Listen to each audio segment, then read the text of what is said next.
5ই August. Atik চাচা যদি সত্যি সদরের জন্য কিছু করে থাকতেন তাহলে 5ই আগস্ট আমার কামাডিয়ার সন্তান আতিক চাচাকে পালিয়ে যেতে হতো না।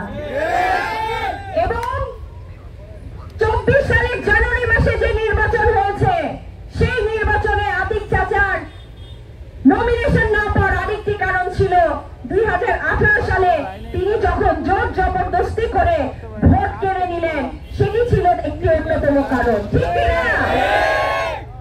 কাজেই আমি বলতে চাই আতিক চাচা, আপনারা জনগণের সাথে যাই করেছেন, সাধারণ মানুষের যে অধিকার সেখান থেকে তাদেরকে আসলে বঞ্চিত করেছেন। শেরপুরের এই আমাদের যে কামারিয়া ইউনিয়ন, এই ইউনিয়নের আরো উন্নয়ন দরকার ছিল।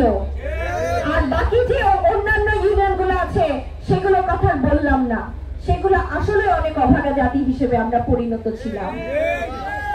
আপনারা জানেন আমি আসলে শেরপুর সদর 1 আসনে আজকে বাংলাদেশ জাতীয়তাবাদী দলের কোনো প্রার্থী হয়ে আসিনি।